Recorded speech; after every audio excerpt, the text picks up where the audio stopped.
being in small business, particularly if you have employees, can feel like you're a parent. You want to look after your staff before yourself, make sure there's no inhibitors to them being able to do their job, but it's not only staff you want to make sure. Everyone that you deal with, suppliers, stockists, etc., everyone is happy so they continue doing business with you. And you're often down at the end of the priority list, including paying yourself. Najma Khan of Latrobe Bookkeeping is here to talk to Kat Paz and I about entrepreneurial poverty. Welcome, Najma, to Taking Care of Business. Thank you very much for having me.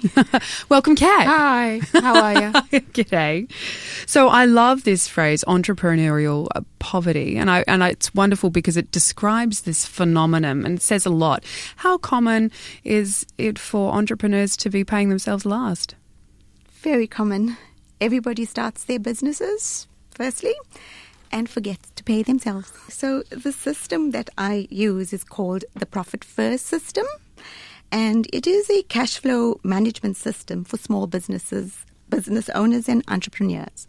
And this system is actually, I'm sure everybody knows about axioms, where we... Oh, hang on. No, I don't know. We don't. Axioms, for example, the world was flat. When we were young, or many moons ago, people were told the world was flat until we found out that the world is actually not flat, it's round. I actually said I wasn't African back then too. Yes, and in the accounting world, we have the generally accepted accounting practice, the GAAP practice. Yes, and what's it called? It is sales minus expenses equals profit. Okay, that makes sense. Okay. So as profit first professionals, we've actually flipped the equation. So we say sales minus profit equals expenses. Oh, okay.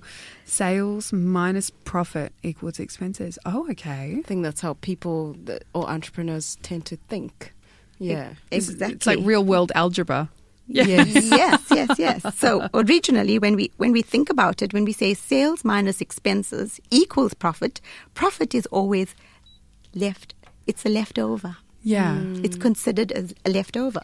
So, for example, when I go to my accountant at the end of the financial year and I asked the accountant, Mr. Accountant, did I make a profit? He says, oh, yes, you made a profit. I said, but I don't have the money in my bank. Where's it? I don't have it. So in our case, what we do is we actually create a system which is a cash flow management system where we use the very old system, the envelope system. I'm sure most people know about our grandparents many years ago. We used to have an envelope system where if my grandma had some money come in, every month she'd get the money in and she'd have different envelopes for the rent, for the groceries, for everything else. Yep. And in business, what we do now is we create bank accounts for the various expenses. For example, the first account would be the income account. So all our sales would go through the account into the income account, and then we actually divvy the money.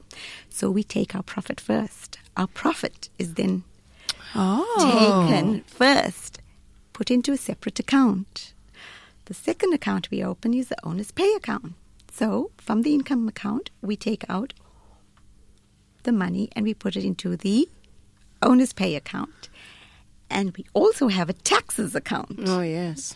So not just, the GST account would be a separate account. Yes. I'm sure all accountants and bookkeepers would advise their clients that they should open a separate GST account. But this taxes is actually for your business taxes. So you take the money from that income account and you put it into your taxes. So you have percentages for your profit, for your for your business, for your owner's pay, and for your taxes. And lastly, you have the expense account. Okay. So, for example, if I had $1,000 come in today, I would take 5%. That's $50 and put it in my profit account. I take 50% and pay myself. So $500 would go into my owner's pay. Then I'd obviously take out my income tax account, my taxes. So I'd take out $15 or whatever into my tax account, and whatever is left is what I'm going to be used to pay for my expenses. And So how do you, I'm stuck at this first bit. So how do you calculate, well, you've probably already calculated this, but how do you do it, that profit? How do you know how much to take out for profit? well, in the system that we use, we actually do an assessment on a business. And of course, most businesses if they're already in business for a couple of years, obviously they've been living from check to check anyway. Mm-hmm. And we're not just going to go in and say to them, today you've just got to take out 5% of the interest. What we do is we do a gradual process where we start taking out the 1% of profit. So we actually do it gradually. So it's about getting the habit going as opposed to not actually doing anything at all. You know, we always say someday. We're all sitting on someday aisle. Someday. But I guess getting that $10 for it could be a lot in that moment. It's already starting you off better than at $0. Exactly. I'm glad you used the word habit. Oh. Because I am a good student right now. I'm not too sure if you know of Parkinsons Law. It is the adage that work expands so as to fill the time available for its completion. Oh my God, yes. For example, when we were at university, our lecturer would tell us, we have an assignment and it's due in 2 weeks. Guess what? We'll be usually submit it in 2 weeks. I've never, ever submitted my assignment before. 10 days in advance. I always liken this to a gas. You know how gas always increases, a science thing, always increases to fill the container that you give it. That's what work does. If you've got 2 weeks to do it, it will take 2 weeks. If you've got a day, it will take a day. That's it. That heavy load on your back that you didn't ask for. Yeah, so you create the stress. You create the stress. So I think it's other than habit, I'm hearing responsibility here. You know, because it's still up to you. So why don't you? Instead of waiting for that moment of excuses, you know? Yeah, no, I get that. It's not just that it's profit first. You're taking out of the income that you've got, you're taking out the profit percentage, and you're also taking out your own pay. And then your taxes, whatever. That can come. Yeah, whatever. But like it's profit, and there's entrepreneurs, what you're paying yourself is not part of profit. It's separate. So there are those two separate things that you're possibly not doing right now. You're doing it the other way around. You're paying all your supplies, your expenses first, then some taxes, whatever, and then you might be paying yourself or with a profit. But this is completely upside down. Yes, we've re-engineered. Yeah, you have the formula. Oh. So, yes. For example, when we talk about Parkinson's Law, if I have $1,000 in my bank account and I say, I want to buy a printer, and I've been given $1,000, guess what? I actually buy a printer for $999. Yes. But if I was given $250, surprisingly enough, I'd be so creative, I would find one for $250, won't I? Yes. So the idea here is to keep your expenses last. So you take your profit first, you pay yourself first, your expenses are reduced. So when you look into your bank account, you see the reduced amount, and then you can make a decision. Because, it's a given fact. As business owners, we always look at our bank account to make decisions. I do. Yeah, not just business owners. You're an accountant. You don't look at your profit and loss and your balance sheet. I mean, that's by the by. End of month when I finally reconcile everything. Yes, by the by. I have to go through that pain too. Exactly. Yes. There's been statistics that are out that 80 to 90% of small businesses globally actually live from check to check. And this is the case where we look at our bank account. I've got $1,000. And guess what? I start spending it. And come end of the month, you haven't paid yourself. You don't have money for your taxes and everything else, follows. This is really spinning it all on its head, isn't it? And I like that, you've only got, $200 to spend, so you will only spend $200. Yeah, we've already... You get creative. Yeah, you do. You find ways and means to get creative. And you're more determined to cancel that monthly subscription for that software you never use, or you're more determined to refuel on the cheaper days instead of, on the expensive days, especially right now. You think about what you're spending a little bit more. Yeah, you become a bit frivolous when you've got all that money just sitting in the bank account. We're all laughing now. Yeah, so this is it. When, for example, when we take in our sales every month, so what we do is actually we collect all our money coming in, all our invoices are paid, and we put this into the income account. And twice a month, we actually remove, we withdraw the money and allocate them into the profit and the owner's pay and the taxes. And so whatever is left, the expenses, we sit down and then we decide exactly what is important, who to pay first. We get creative even with our suppliers, and we say to them, can we get another 30 days? Or, there's things that we could do. There's so many things we could do to pay, to actually use whatever is left in our account. So what we suggest most small business owners do is to open those 4 accounts: the operating expenses account, the income tax account, the owner's pay account, and the profit account. And of course, the income account would be the 5th account. And most accountants don't like it. They say, too many accounts. But really and truly speaking, the account that actually we use so often is actually the operating expenses account. The others we can reconcile within 5 or 10 minutes because it's just like twice. One transaction, 2 transactions in a month. So that's quite quick.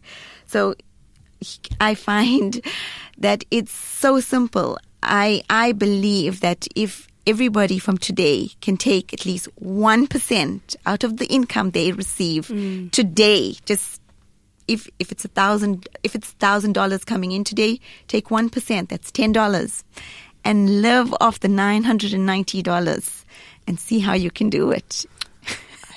I don't know. I feel enlightened. I feel like I want to open another bank account. Actually, is what I feel. Yeah. So, I was like, where's the nearest bank? Yeah. This is really interesting. It's turning it all on its head. So I guess part of this is figuring out your percentage profit that you want it, because you might be taking out like 1% now, but where do you want to get to? And I guess that's when you have to go and speak to people like you two, accountants, feeling very uncomfortable here in the room. So that's when you go and speak to an accountant and find out, get that magic number. That's right. Yep. And then you go back to your bookkeeper who keeps you accountable to that number. Oh my goodness. Look at this. This is how the tag teaming works. Yes. You've got to keep telling me this all the time, because eventually it's going to sink in. Takes a while, and it needs that enthusiasm. Yes. Like, create the other account. Create the other account. It's really turned it upside down on its head, hasn't it? Yeah, it the has. Thinking. It's just amazing. When I said I felt enlightened, I can hear listeners going, whew. Is that all it is? You can do it personally, even if you're not in business listening to this. Because my mom, used to get paid cash. And it would come in an envelope, and she had a big fat diary where she'd fill in checks and put the checks in the diary. Initially, it used to be the actual cash to cover, of course, payments. Electricity's due this day, that day, and then send the maid or the gardener. Yeah, we do have those. Not here. Yeah. In Africa, they're common. And, send them on that particular day based on what money was sitting on that page in the diary to make payment. Wow. And that's how we did. I've just remembered that, even though this is the first time I've actually thought about it. So now we're implementing it in business. I got another question. So, okay, we're opening up a separate account for profit, and even if that's 10%, what about when we pay ourselves as an entrepreneur? We also need to figure out what that number is as well. So there's kind of two numbers that we need to figure out. The rest, taxes are given. That's always going to be that percent, but we need to figure out profit. We need to figure out how much we're going to pay ourselves. Accountants, you guys can help with that as well. Yeah. Yes, exactly. Yeah. And I guess as an entrepreneur, you've got an idea of what you want to be paid or what you need to be paid based on your monthly outgoings. Yes. We've had that discussion before. Right. Okay. So, And so as an entrepreneur, you're paying yourself. That goes into your personal account. Yeah, that's coming straight out, going into your personal account. Goodbye, business. It's out of here. I'm paying myself. Gone. Profit is still part of that business, and then the rest as is. Yes, and profit is there to reward yourself because you started the business. That is what it is there for. Usually, most businesses at the end of financial year, we go to the accountant and we find out that, oh yes, we've made a profit, but we don't have it because we've already spent it. Yes, I've had that conversation where I'm like, it's been a good year for you. How? Well, your profit is 50 grand. I've only got 800 in my bank account is the response. And that's a real response. So using future money to pay past debts is a real problem. I think that statistic you mentioned is why. Yeah. Would you recommend that profit, putting that into a separate account that's related to your business, leaving it there, don't touch? Is that sit, don't touch? Don't put that into your personal account, not with your income.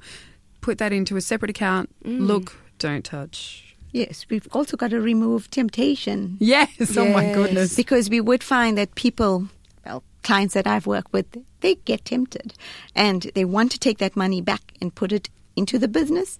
But then that's when we come in and hold them back because it's not our money. We can control it and we can tell them, no, that's not for you. So being more strategic rather than reactive. Yes. Excellent. Okay, entrepreneurial. Well, it wasn't so much entrepreneurial poverty. What was this other phrase that you used, Najma? Was it pay yourself first? Profit first. Profit first. There we go, profit first. Yeah. Oh my goodness, thank you so much for talking to us on Taking Care of Business. You've changed our minds. Yeah. Really, you've turned them upside down. Thank you. I hope I did. Yeah. No, you did. Thank you so much. Taking Care of Business. We'll be back mucking with your heads next week. Who knows what will happen. We'll see you down at the bank opening bank accounts. Thank you very much. See ya.